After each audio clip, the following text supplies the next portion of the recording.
So I don't think this is a hot take, but AI is going to ruin the internet. Let's be real here. This isn't some sugarcoating. I'm not going to sit there and jump and tiptoe around the lines, but let's be real here. One way, shape, or form, the internet's going to be ruined by it. It's just a matter of when and not if. And so today I wanted to talk about something that I actually covered a while back in the previous video, which was talking about Kwebbelkop AI. And in line with that, I talked about Mr. Beast AI as well too. It wasn't something that Mr. Beast did himself, but someone else made their own AI version of him.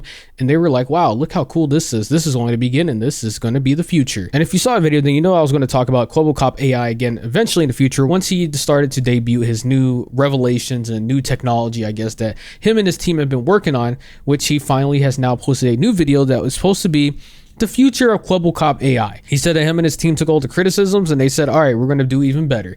And so here's now the new video that he has released, going over it. Now, it's pretty long, so I'm going to go in between, in and out with my own points, but let's watch it. 11 years ago, I started my YouTube journey. My one and only goal was to entertain as many people as possible, to share my joy with the world, and to form new friendships. I had a lot of fun, from playing with my best friends to meeting completely new strangers and having a blast. And all of this while playing video games every single day. This was an absolute dream of mine. I would have never imagined anything better than this, and I wouldn't trade this in for anything in the world. But even a dream job can't stop me from growing up and growing older. And this made me realize this is not something I'll be able to do for the rest of my life. There will always be a point where I'll end up quitting. Yeah, that's a pretty normal thing to have. Eventually we all grow old and we die. That is the unfortunate reality of this world. We cannot sit there and do the same thing forever. Eventually you will have to stop because you will be dead. That's the nicest way to put it. But that doesn't mean it's necessarily a bad thing. As the saying goes, all good things must come to an end eventually. And that's the same thing with YouTube creators. One day I will not be making videos. One day Charlie, Moist Critical, commentary channels, Mr. Beast, we will not be around. We will not be making videos anymore. And depending on how old you are watching this video, if YouTube is still up a decade from now, 2 decades, 50 years, 60 years, I might be gone already. So that's a possibility, right? But it doesn't necessarily mean that's a bad thing. It is just honestly the cycle of life. And I think to try and artificially try to extend that growth period or that period of content creation, especially when you're not even you yourself making it no more and you don't care about it, I think it's just kind of wild at the idea of wanting to just say, fuck that, I'm gonna have a robot do it instead, or AI, and just keep making content for me forever, even though I'm not gonna make it no more. And I'm not gonna have really any involvement either, especially once I'm gone.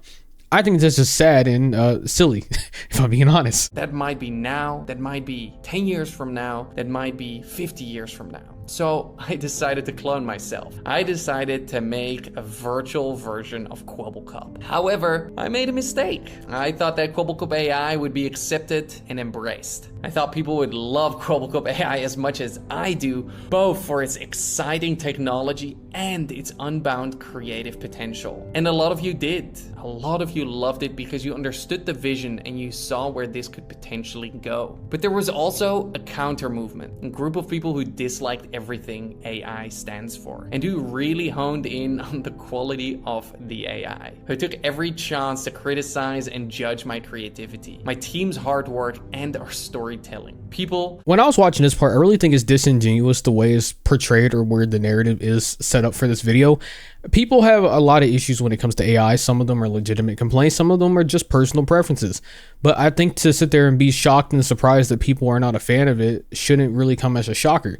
People subscribe and watch, typically they subscribe to YouTubers and channels because they want to see the creator and the personality. If you're the face of your brand, you're the face of your channel, and you have always been a core component of it, the fact that you yourself don't have any real input anymore, or that's the way that you try and label it, of course people are going to be upset. Yes, the AI looks like shit, right? Like, listen, we're not going to sugarcoat that. Yes, it looks bad. But moving that aside, just the fact that you are not present yourself, you as the creator, the bond, the relationship the viewer has to you as a creator, that's gone. It's been broken because you don't technically exist no more. And the reality of things is people enjoy that bond. Imagine if fucking Taylor Swift, Justin Bieber back in his prime, you know, all these people were just artificial, fake, not real people. They were all just robots, just existing on the internet. Sure, you might still have like a following to some extent, but to the following they have right now, or at least Taylor Swift and how big she is, she wouldn't have that same following if everything was just all artificially created, if she had no real input. There's that personal connection that people really enjoy when it comes to music artists, YouTubers, musicians, everything in general. There's that bond that you cannot replicate with AI, no matter how much you want to try. Who thought I was personally contributing to the end of content creation merely by working on this project. One of the arguments I kept hearing over and over was that they wanted to see me, the real me. But I kept thinking, this is the real me. This is my creativity led by me. This is the story I want to share with the world. The story of Kwebbelkop AI. But like I said, I made a mistake. I decided to share Kwebbelkop AI with the world when he wasn't 100% ready. He hadn't fully matured yet. Again, people did dislike your AI. They thought it looked ugly. They didn't think it was a really good representation. It's just like a metaverse, something that people already don't like. But again, you were missing the point that it's realistically your AI content is not you. It's not you. You're not there. You're not present. You're not actually interacting in real time. This is all stuff that is being done behind the scenes with that have artificial inputs made into it. And that stuff is called artificial for a reason. Now, if he would have sit there and kept doing his YouTube channel for a long time, and then eventually he got to a point where he's like, you know what, I can't do this no more. You know what, I've been working on this system for a very long time behind the scenes, and I'm really ready to make it my announcement of my retirement. But you know, I'm going to have this coming. I think it would be received a lot better because one, it would have given more time to create something that's more polished and something that's a better first impression.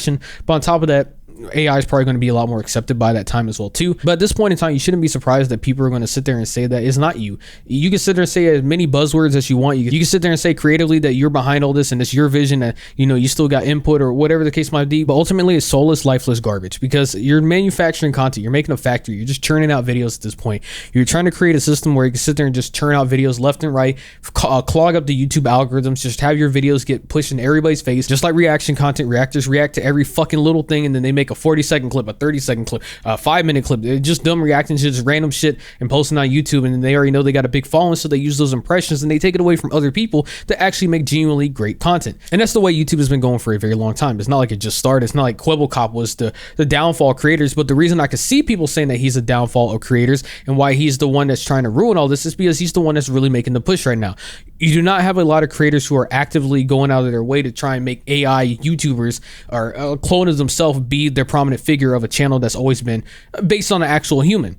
No one else has done it, so he's pretty much became like the punching bag for it, and rightfully so. And for those that might not understand why people are upset at him and why they do claim him as someone that could potentially ruin the internet, is because he's trying to normalize AI YouTubers. He's trying to make it a thing. He's like saying, look at all his potential. All your favorite creators, they need to go on vacation. Now they could just start creating AI YouTubers and just have a clone of themselves, and then they can just start making all the videos and they could do other things. And it creates a cycle. You're trying to get other people into your ecosystem and use your technology, and they're trying to make it normalize an actual thing so that now other creators are doing it. And guess what? Now you have a whole ecosystem of YouTubers that aren't actually even present anymore for the content they create, and it's all just artificial and fake, and they have no actual real input anymore because it's just letting algorithms and numbers and machines do all of it for them. And then on top of that, they're going to start churning out videos like a factory, and now they're going to have videos every single day, just low effort content that's just going to be made to fill people's recommended feed so they can keep on watching and watching and watching with no real actual creativity behind them. That's not fun. That sounds awful. So let me just say, everyone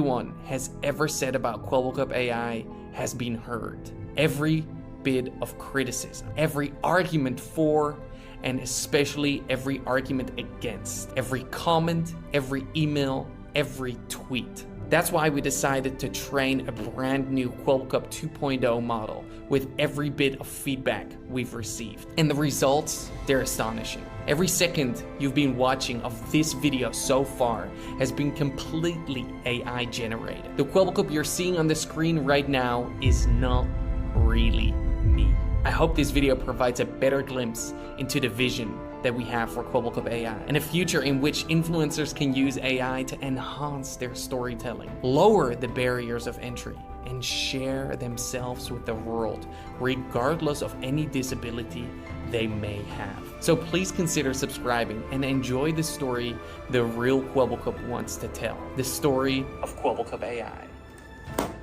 Thank you. And so that's where his video ends, pretty much saying, look forward to the future. This is only going to get better. All your favorite influencers, which I hate that word for passion, always will. But yeah, who knows? Maybe one day your favorite TikToker is going to have AI generated dances and trends. And instead of the actual creator being there, they just have AI artificial videos created with them dancing to the newest trend instead of them putting 30 seconds, maybe a minute worth of effort into the video. Now they don't even have to put anything. They can put a second into it just by pushing a generate button.